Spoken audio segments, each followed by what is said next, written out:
Hello bongoDev, welcome back.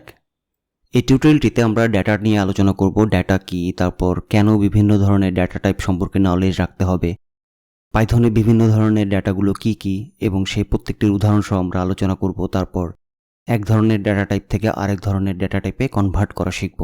আপনি যদি আমার চ্যানেলটিতে নতুন হয়ে থাকেন প্লিজ সাবস্ক্রাইব করে নেবেন। আপনার সাবস্ক্রিপশন এই চ্যানেলটিকে গ্রো করতে হেল্প করবে। আর নোটিফিকেশনের বেল আইকনটিতে ক্লিক করে নোটিফিকেশন টার্ন অন করে নেবেন। আমি নূর সিদ্দিক bongoDev চ্যানেলটির পক্ষ থেকে আপনাদের স্বাগত জানাচ্ছি।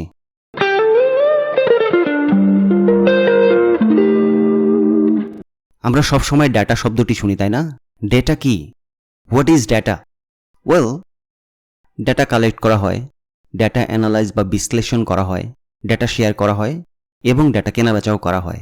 বাট স্টিল এই ডেটা আসলে কি? আমরা যদি ডেটার ডেফিনেশন দেখি, data are collected objects or entity represented as text, number or multimedia. Multimedia হচ্ছে ইমেজ, ভিডিও, তারপর অডিও হতে পারে। আমরা কিছু উদাহরণ দেখি। একজন মানুষের নেম, এটি একটি ডেটা, এজ, অ্যাড্রেস, তারপর শপিং লিস্ট। আপনি সকালবেলা ঘুম থেকে উঠছেন, আপনার বাসার কেউ একজন একটা শপিং লিস্ট দিয়ে দিল, চাল, ডাল, আটা এসব নিয়ে আসতে হবে বাজার থেকে, সেটিও কিন্তু ডেটা। তারপর স্ট্যাটিস্টিক্যাল ব্যুরো যখন আদমশুমারি করে, আদমশুমারি করার সময় কি হয়? প্রতিটি পরিবারে একটা ফর্ম নিয়ে যাওয়া হয়, তাই না? পরিবারের মেম্বার কতজন, তারপর কতজন ফিমেল, কতজন মেল, তারপর তাদের বয়স কী কী, এইসব তথ্য কালেক্ট করা হয়, তাই না? আদমশুমারি করার জন্য, সেটিও কিন্তু ডেটা। তাহলে ইন শর্ট, ডেটা হচ্ছে কালেক্টেড র এন্টিটির অবজেক্ট, র এন্টিটি অর অবজেক্ট। তার মানে ডেটা গোছানোও থাকতে পারে, অগোছালোও থাকতে পারে, অর্থাৎ এলোমেলোও থাকতে পারে। সাধারণত ডেটা বলতে আমরা এলোমেলো এন্টিটি বুঝি বা অবজেক্ট বুঝি।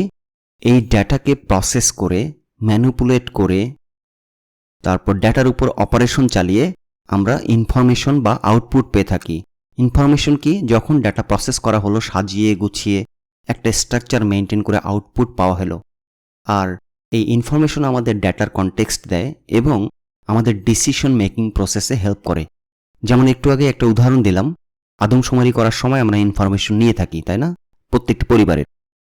তো সেই ইনফরমেশনের ভিত্তি করে আমরা একটা আইডিয়া পেতে পারি একটা নির্দিষ্ট জেলায় কতজন মানুষ আছে, তাদের মধ্যে কতজন পুরুষ মানুষ, কতজন স্ত্রী, তারপর মানুষের অ্যাভারেজ ইনকাম কীরকম, সেই মানুষগুলো বিভিন্ন এজ গ্রুপের হবে। যেমন 10 থেকে 20 বছরের মধ্যে কতজন মানুষ আছে অ্যাভারেজে একটা জেলার মধ্যে, তারপর 20 থেকে 40 বছরের কতজন মানুষ আছে, 40 বছরের ঊর্ধ্বে কতজন মানুষ আছে। এটি হচ্ছে ইনফরমেশন। মানে এই কালেক্টেড র ডাটা, আদমশুমারির মাধ্যমে কালেক্টেড র ডাটা কালেক্ট করে সেটাকে আমরা প্রসেস করে আউটপুট পেলাম বা ইনফরমেশন পেয়ে গেলাম। যেমন আরেকটা উদাহরণ দেখি, 2 আর 2, এই যে বাম দিকে 2 এবং 2, দুইটা ডাটা যোগ করে 4 হচ্ছে। তো 2 আর 2 এগুলো হচ্ছে ডাটা, আর এই যে 4 হলো আউটপুট, এটি হচ্ছে ইনফরমেশন। তারপর আরেকটা উদাহরণের যদি কথা বলি, ধরেন আমার এই ভিডিওটি 100 জন মানুষ দেখছে।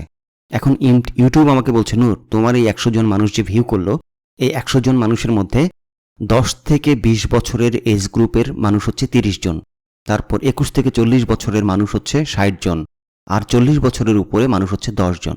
সো আমি খুব সহজেই এই ডাটা থেকে ইনফরমেশন পেয়ে গেলাম ডান দিকে আমার বিভিন্ন এজ গ্রুপের মানুষ এবং কতজন মানুষ একটা পার্টিকুলার এজ গ্রুপের জন্য কতজন মানুষ আমার এই ইউটিউবের ভিডিওগুলো ভিউ করছে, রাইট? তারপর ডেটাকে দুইটা ব্রড ক্যাটাগরিতে ভাগ করা যায়, সেটা হচ্ছে কোয়ান্টিটেটিভ এবং কোয়ালিটেটিভ। কোয়ান্টিটেটিভ হচ্ছে পরিমাণগত এবং কোয়ালিটেটিভ হচ্ছে গুণগত। তার মানে ডেটা পরিমাণ করা যায় এবং ডেটার গুণ থাকতে পারে বা বৈশিষ্ট্য থাকতে পারে। কোয়ান্টিটেটিভ ডেটা কি? Quantitative data is expressed as numbers, counted অথবা কম্পেয়ার্ড। এটা নাম্বারে এক্সপ্রেস করা যায় বা প্রদর্শন করা যায়, তারপর এটা কাউন্ট করা যায় এবং কম্পেয়ার করা যায়। কোয়ালিটেটিভ ডেটা কি? Qualitative data is the description and conceptual findings collected through questionnaires, interviews or observations. কোশ্চেনিয়ারির মাধ্যমে, তারপর ইন্টারভিউ নিয়ে বা অবজারভেশনের মাধ্যমে কোয়ালিটেটিভ ডেটা আমরা পেতে পারি। যেমন উদাহরণ দেখি,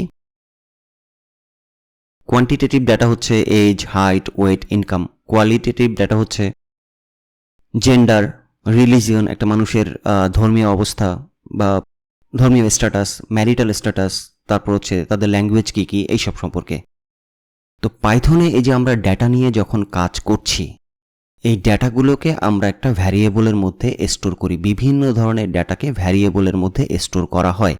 এটা তো একটা ভ্যারিয়েবল ডিক্লিয়ারেশন, তাই না? আমরা যখন একটা ভ্যারিয়েবল ডিক্লেয়ার করলাম, তো বামের দিকে থাকে ভ্যারিয়েবলের নেম বা নাম এবং ডানের দিকে থাকে হচ্ছে ভ্যারিয়েবলের ভ্যালু, তাই না?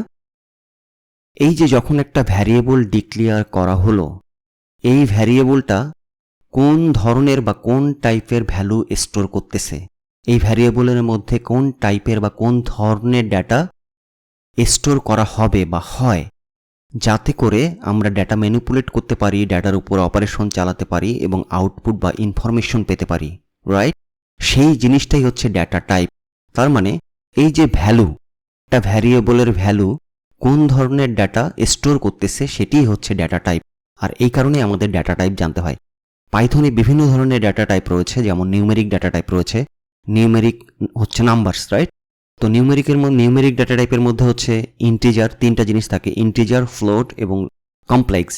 তো ইন্টিজার সম্পর্কে তো আমরা জানি, ইন্টিজার হচ্ছে 15, সলিড নাম্বার, হ্যাঁ, যে কোনো রিয়েল নাম্বার 0 থেকে 9, তারপর হচ্ছে যে কোনো সংখ্যা হতে পারে, অঙ্ক হতে পারে, হ্যাঁ, এটা negative number positive number both হতে পারে। তারপর ফ্লোট নাম্বার যদি বলি আমরা, আপনারা তো দশমিক নিয়ে কাজ করেছেন, তাই না? দশমিক 2.5, তারপর 15.37, এই জিনিসগুলো হচ্ছে দশমিক বা ডেসিমাল বলি এগুলোকে। তারপর কমপ্লেক্স নাম্বার হচ্ছে complex number combination of real number এবং হচ্ছে ইমাজিনারি নাম্বার। তো আপনারা যদি অ্যারিথমেটিকে ইমাজিনারি বা কাল্পনিক নাম্বার নিয়ে কাজ করেন, a+bi, ঠিক সেরকমটাই এখানে আপনাদের যদি ধারণা থেকে থাকে। তো এখানে এক্স হচ্ছে রিয়েল পার্ট এবং ওয়াই যে হচ্ছে এই পরের পার্টটা হচ্ছে ইমাজিনারি বা কাল্পনিক পার্ট। এটার যদি একটা উদাহরণ দেখি, 3+2j, 3 হচ্ছে রিয়েল এবং 2 আর জে হচ্ছে ইমাজিনারি পার্ট, হ্যাঁ, দুইটা পার্ট থাকে কমপ্লেক্স নাম্বারের মধ্যে, রিয়েল পার্ট এবং ইমাজিনারি পার্ট। তারপর আমাদের সিকোয়েন্সিয়াল ডেটা টাইপস আছে। সিকোয়েন্সিয়াল ডেটা টাইপসের মধ্যে টেক্সট, লিস্ট, টাপল, স্ট্রিং। তো টেক্সট লেখার নিয়ম হচ্ছে একটা কোটেশনের মধ্যে আমরা আমাদের টেক্সট লিখি, তাই না? যেমন হ্যালো নূর, একটা কোটেশনের মধ্যে যে সাদা মার্ক দুই পাশে সাদা কোটেশন দেওয়া আছে, এইভাবে লিখতে হয়। এটা আবার সিঙ্গেল কোটেশন হতে পারে, ডাবল কোটেশন হতে পারে এবং ট্রিপল কোটেশন হতে পারে। একটা স্ট্রিং আমরা তিনভাবে লিখতে পারি, তিনটাই সঠিক। আপনি সিঙ্গেল কোটেশন দিতে পারেন, ডাবল কোটেশন দিতে পারেন এবং ট্রিপল কোটেশন দিতে পারেন, লাস্টেরটা যেটা। তারপর লিস্ট লেখার নিয়ম হচ্ছে একটা অ্যাঙ্গেল ব্র্যাকেট অথবা থার্ড ব্র্যাকেটের মধ্যে এই যে অয়েল, পটেটো, রাইস, এই জিনিসগুলো, এগুলোকে বলতেছি আমরা লিস্টের আইটেম বা elements of a list. List লেখার নিয়ম হচ্ছে থার্ড ব্র্যাকেট বা অ্যাঙ্গেল ব্র্যাকেটের মধ্যে আইটেমগুলো লিখতে হয়। আর এই যে আইটেমগুলো যেমন অয়েল, পটেটো, রাইস, এগুলো হচ্ছে স্ট্রিং। তারপর 3 হচ্ছে একটা নাম্বার, তাই না, ইন্টিজার। আর 10.5 কি একটা ফ্লোট। একটা লিস্টের মধ্যে বিভিন্ন ধরনের আবার ডাটা টাইপ থাকতে পারে। শুধু যে এক ধরনের ডাটা টাইপ থাকবে ব্যাপারটা এমন না। লিস্টের মধ্যে স্ট্রিং থাকতে পারে, তারপর হচ্ছে নাম্বার থাকতে পারে, ফ্লোট থাকতে পারে, লিস্টের মধ্যে আবার লিস্টও থাকতে পারে। তারপর টাপল লেখার বৈশিষ্ট্য কি? টাপল লেখার নিয়ম হচ্ছে টাপলের মধ্যে টাপল ফার্স্ট ব্র্যাকেট বা প্যারেন্থেসিসের মধ্যে টাপলের আইটেমস বা এলিমেন্টসগুলো লিখে আমরা, পটেটো, রাইস। তারপর টাপলও লিস্টের মতো বিভিন্ন ধরনের ডাটা টাইপ স্টোর করতে পারে, বাট টাপল আর লিস্টের মধ্যে তফাৎ হচ্ছে একটা লেখা হয় অ্যাঙ্গেল ব্র্যাকেট বা থার্ড ব্র্যাকেটের মধ্যে, আর টাপল লেখা হয় হচ্ছে প্যারেন্থেসিস বা ফার্স্ট ব্র্যাকেটের মধ্যে। আমাদের আরেকটা ডাটা টাইপ আছে হচ্ছে রেঞ্জ। রেঞ্জ মানে হচ্ছে স্টার্ট এবং এন্ড। যেমন প্রথম এক্সাম্পলটার কথা যদি বলি আমি, রেঞ্জ 5 মানে হচ্ছে এর স্টার্ট হচ্ছে 0 এবং এন্ড হচ্ছে 5। তাহলে রেঞ্জ 5 মানে হচ্ছে 0 থেকে 5 এর মধ্যে যে নাম্বারসগুলো আছে সেগুলো আমাকে দাও। তারপরেরটা যদি এক্সাম্পল দেখেন, রেঞ্জ 10, 20, এভাবে লেখা যেতে পারে। রেঞ্জ 10 আর 20 এটা লিখলে যেটা হবে, আমাদেরকে রিটার্ন করো 10 এবং 20-এর মধ্যে যে নাম্বারগুলো আছে, হ্যাঁ, এটা হচ্ছে রেঞ্জ। তারপর বুলিয়ান ডেটা টাইপ দুই ধরনের, ট্রু এবং ফলস, এই দুটোই হয়, আর কিছু নাই। তারপর আনঅর্ডার্ড ডেটা টাইপ আছে। আনঅর্ডার্ড ডেটা টাইপ হচ্ছে ডিকশনারি এবং সেট। তো ডিকশনারি লেখার নিয়ম কি? একটা কার্লি ব্রেস বা সেকেন্ড ব্র্যাকেট লাগবে। সেকেন্ড ব্র্যাকেটের মধ্যে আমার ডিকশনারির এলিমেন্টগুলোকে আমরা লিখি, হ্যাঁ। কিন্তু এটার বৈশিষ্ট্য হচ্ছে এই যে প্রথমটা যদি দেখেন, প্রথম উদাহরণটা নেম, ক্লোন, জন্ড, এটা একটা ডিকশনারির মধ্যে একটা এলিমেন্ট রাখলাম আমরা, হ্যাঁ, একটা আইটেম রাখলাম। তো এই প্রথম জিনিসটির প্রথম উদাহরণটির নেম ইকুয়াল টু জন্ড, এটি ক্লোন দিয়ে সেপারেট করা হয়েছে, তাই না? এই ক্লোনের বামেরটাকে বলা হয় হচ্ছে কি এবং ডানেরটাকে হচ্ছে ভ্যালু। তার মানে ডিকশনারির আইটেমগুলো বা এলিমেন্টগুলো কি এবং ভ্যালু পেয়ার হিসেবে থাকে, কি এবং ভ্যালুর সমন্বয়ে গঠিত হয়। পরের এক্সাম্পলটা যদি দেখেন, এজ, ক্লোন, 35। কি হচ্ছে এজ আর ক্লোন, তারপরে হচ্ছে 35 হচ্ছে ভ্যালু। অ্যাড্রেস হচ্ছে কি এবং পরে যে 58 পল্লবী, এটা হচ্ছে ভ্যালু। তার মানে ডিকশনারিতে কি ভ্যালু পেয়ার হিসাবে অবস্থান করে ডিকশনারির আইটেমগুলো বা এলিমেন্টগুলো, এবং সেকেন্ড ব্র্যাকেট বা কার্লি ব্রেসেসের মধ্যে লিখতে হয়। তারপর সেটের যদি দেখি, সেটও ডিকশনারির মতো। তো সেট লেখার নিয়ম হচ্ছে কার্লি ব্রেসেসের মধ্যে এলিমেন্টগুলো, কিন্তু ডিকশনারিতে যেমন কি ভ্যালু পেয়ার থাকে, সেটের মধ্যে কি ভ্যালু পেয়ার থাকে না। তারপর আরেকটা ডেটা টাইপ হচ্ছে নান টাইপ। নান মানে কি? কোনো কিছুই না, এটা আসলে নান টাইপ। এটার একটাই ভ্যালু, সেটা হচ্ছে নান। যদি কোনো কিছু না পাই তাহলে রিটার্ন করো নান, মানে কোনো কিছুই না। হ্যাঁ, এটা নান টাইপ এই জন্য। আর পাইথন হচ্ছে ডাইনামিক্যালি টাইপড ল্যাঙ্গুয়েজ। কেন ডাইনামিক্যালি টাইপ ল্যাঙ্গুয়েজ? এই যে ইন্টিজার বললেন, আপনি সমান সমান x সমান সমান 15 বলে দিলেন, পাইথন অটোমেটিক্যালি বুঝে নেয় 15। যেমন একটা উদাহরণ দেখি, পাইথনে আমাদের কোড করতে হলে x সমান সমান যদি আমরা 4 লিখে দিই, পাইথন অটোমেটিক্যালি বুঝে নেবে x এর ভ্যালু হচ্ছে 4 এবং 4 হচ্ছে একটা ইন্টিজার। হোয়ারাজ আমরা যদি সি প্রোগ্রামিং লিখি, এটাকে এক্সপ্লিসিটলি বলে দিতে হবে x সমান সমান 4, এটা হচ্ছে ইন্টিজার, এই যে 4 এর ভ্যালুটা ইন্টিজার, এটাই তফাৎ। পাইথনে আপনাকে বলে দিতে হয় না, আপনি শুধু ভ্যারিয়েবল ডিক্লেয়ার করবেন নিয়ম অনুযায়ী এবং পাইথন অটোমেটিক্যালি বুঝে নেবে এটা কোন ধরনের ভ্যারিয়েবল বা কোন ধরনের ডেটা টাইপ। এই কারণেই পাইথন ডাইনামিক্যালি টাইপ ল্যাঙ্গুয়েজ। তারপর ধরেন আপনি যদি টেক্সটের জন্য আসেন, আপনি একটা স্ট্রিং লিখে দিবেন নাম সমান, অথবা যেমন হচ্ছে গ্রেটিংস সমান সমান হ্যালো নূর। তো এতটুকু লিখে দিলে পাইথন অটোমেটিক্যালি বুঝে নেবে এটা স্ট্রিং। অলরাইট, ডেটা টাইপ নিয়ে অনেক কথা বলে ফেললাম, অনেক আলোচনা হয়ে গেল। এখন চলেন ঝটফট কিছু কুইজ করে ফেরি, দেখি আপনাদের কি অবস্থা। First quiz, 0.73 is an integer data type. এটা কি ইন্টিজার নাকি অন্য কোনো ডেটা টাইপ? ট্রু অথবা ফলস? কি অ্যান্সার আপনাদের? 0.73 হচ্ছে ইন্টিজার নয়, এটা হচ্ছে ফলস। কেন ইন্টিজার না? এটা হচ্ছে ডেসিমাল বা দশমিক আছে, তাই না? যে কোনো দশমিক, যেমন 0.73, এটি একটি ডেসিমাল বা দশমিক নাম্বার, এই কারণে এটি হচ্ছে একটি float data type, it's not an integer. Next quiz, a list can be written as banana, potato, apple 23, এবং এই জিনিসগুলোকে, লিস্টের এই আইটেমগুলোকে একটা স্ট্রিংয়ের মধ্যে লেখা হয়েছে ডাবল কোটেশনের মধ্যে। এভাবে লিস্ট লেখা যাবে কি না? কি অ্যান্সার আপনাদের? এটার অ্যান্সার হচ্ছে ফলস। কেন ফলস? নিচের দিকে উদাহরণটি যদি দেখেন, একটা লিস্ট লেখার প্রথম শর্ত হচ্ছে একটা অ্যাঙ্গেল ব্র্যাকেট বা থার্ড ব্র্যাকেটের মধ্যে লিস্টের এলিমেন্টগুলোকে লিখতে হয়। তারপর লিস্টের এলিমেন্টগুলো, যেমন বানানা একটা স্ট্রিং, তাহলে সিঙ্গেল কোটেশন বা ডাবল কোটেশনের মধ্যে দিতে হবে। সেরকমটি পটেটো, অ্যাপল, এগুলো হচ্ছে স্ট্রিং করা হয়েছে। 23 একটি ইন্টিজার, তো ইন্টিজারটি শুধু নাম্বার, সে কারণে 23 লেখা হয়েছে। তো লিস্টের এলিমেন্টগুলোকে একটা অ্যাঙ্গেল ব্র্যাকেট বা থার্ড ব্র্যাকেটের মধ্যে লিখতে হয়, এবং লিস্টের মধ্যে যে কোনো ধরনের ডেটা টাইপ থাকতে পারে, স্ট্রিং থাকতে পারে, ইন্টিজার থাকতে পারে, লিস্টের মধ্যে আবার লিস্ট থাকতে পারে, লিস্টের মধ্যে ডিকশনারি থাকতে পারে, বিভিন্ন ধরনের ডেটা টাইপ থাকতে পারে একটা লিস্টের মধ্যে, কিন্তু সেটা থার্ড ব্র্যাকেটের মধ্যে লিখতে হবে। নেক্সট কুইজ, একটা কার্লি ব্রেসেস বা সেকেন্ড ব্র্যাকেটের মধ্যে লিখেছি নেম ক্লোন নূর, তারপর occupation business, what type of data it is. এই যে এই ধরনের উদাহরণটি দিলাম, নেম নূর, এটা কোন ধরনের ডেটা টাইপ? এটি কি লিস্ট নাকি স্ট্রিং নাকি ডিকশনারি? আপনাদের কাছে কি মনে হয়? কি অ্যান্সার আমাদের?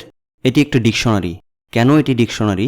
ডিকশনারি লেখার নিয়ম হচ্ছে একটা কার্লি ব্রেসেস বা সেকেন্ড ব্র্যাকেট থাকবে, সেকেন্ড ব্র্যাকেটের মধ্যে ডিকশনারির এলিমেন্ট বা আইটেমগুলোকে ক্লোন দিয়ে সেপারেট করতে হবে, যেমন নেম ক্লোন নূর।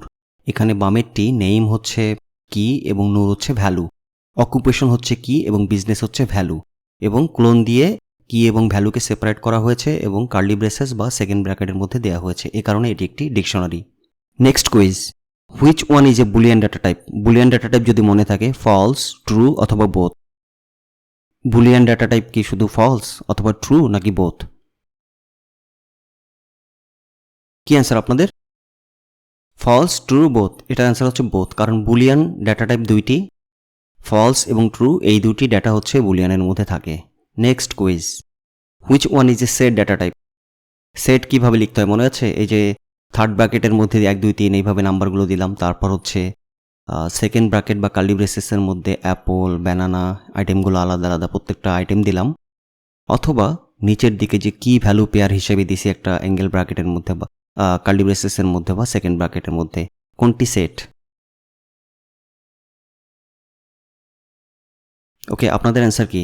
সেকেন্ডটি হচ্ছে সেট, কারণ সেট লেখার নিয়ম হচ্ছে সেকেন্ড ব্র্যাকেট বা কার্লি ব্রেসেসের মধ্যে সেটের এলিমেন্টগুলো বা আইটেমগুলোকে লিখতে হয়। আর নিচেরটি কেন না? উপর প্রথমটি কেন না, প্রথমটি হচ্ছে একটা লিস্ট, আর নিচেরটি কেন না, নিচেরটিতে কি ভ্যালু পেয়ার আছে, যদিও কার্লি ব্রেসেসের মধ্যে দেওয়া হয়েছে, কারণ কি ভ্যালু পেয়ার থাকলে এবং কার্লি ব্রেসেসের মধ্যে থাকলে সেটি ডিকশনারি। এ কারণেই সেকেন্ড উদাহরণটি আমাদের একটি set data type. Next quiz, একটা প্যারেন্থিসিস দেওয়া আছে, প্যারেন্থিসিসের মধ্যে একটা ডিকশনারির মতো কি ভ্যালু পেয়ার দেওয়া আছে, 13 দেওয়া আছে, পটেটো দেওয়া আছে, তারপর একটা লিস্ট আছে। এটি কোন ধরনের ডেটা টাইপ একটু চিন্তা করেন। ওকে, এটির ডেটা টাইপ হচ্ছে টাপল, কারণ টাপল লেখার নিয়ম হচ্ছে প্যারেন্থিসিস বা ফার্স্ট ব্র্যাকেটের মধ্যে টাপলের এলিমেন্টগুলো লিখতে হবে। টাপল লিস্টের মতোই, তফাৎ হচ্ছে টাপল প্যারেন্থিসিস বা ফার্স্ট ব্র্যাকেটের মধ্যে লিখতে হয়, আর লিস্ট হচ্ছে থার্ড ব্র্যাকেটের মধ্যে লিখতে হয়। যেমন আমাদের লাস্ট উদাহরণটা দেখেন, এই যে থার্ড ব্র্যাকেটের মধ্যে 1 2 3 আমরা লিখছি, তাই তো। এটি টাপল, এ কারণে টাপলের মধ্যে আবার টাপল লিস্টের মতোই টাপল বিভিন্ন ধরনের ডেটা টাইপ থাকতে পারে টাপলের মধ্যে। যদি প্রথম উদাহরণটা দেখেন, নেম ক্লোন নূর, এটি হচ্ছে ডিকশনারি। 13 হচ্ছে আমাদের ইন্টিজার বা নাম্বার, পটেটো হচ্ছে স্ট্রিং, এবং লাস্টেরটা এই যে 1 2 3 থার্ড ব্র্যাকেটের মধ্যে লিখছি বা অ্যাঙ্গেল ব্র্যাকেটের মধ্যে লিখেছি, এটি হচ্ছে আমাদের একটা লিস্ট। তো টাপল প্যারেন্থিসিসের মধ্যে টাপলের এলিমেন্টগুলোকে লিখতে হয়, এবং যে কোনো ধরনের ডেটা টাইপ টাপলের মধ্যে থাকতে পারে। আপনি যদি এখন আমার চ্যানেলটি সাবস্ক্রাইব না করে থাকেন, তাহলে ঝটপট সাবস্ক্রাইব বাটনটাতে চাপ দিয়ে সাবস্ক্রাইব করে নেবেন, আর নোটিফিকেশনে বেল আইকনটিতে ক্লিক করে নোটিফিকেশন টার্ন অন করে নেবেন। পরবর্তী ভিডিওতে আমরা ডেটা টাইপ চেকিং করব, প্রোগ্রামেটিক্যালি একটা ডেটা টাইপ বা একটা ভ্যারিয়েবলের ভ্যালুর টাইপ কীরকম সেটি চেক করব, এবং এক ধরনের ডেটা টাইপ থেকে আরেক ধরনের ডেটা টাইপ কনভার্ট করা শিখব। যেমন ইন্টিজার থেকে কিভাবে স্ট্রিং করতে হয়, স্ট্রিং থেকে কিভাবে ইন্টিজার করতে হয়, তারপর লিস্ট থেকে কিভাবে ডিকশনারি করা যায়, ডিকশনারিকে কিভাবে লিস্টের মধ্যে নেওয়া যায়, এই জিনিসগুলো বিস্তারিত আলোচনা করব। পরবর্তী ভিডিওতে দেখা হচ্ছে, ভালো থাকবেন, আল্লাহ হাফেজ।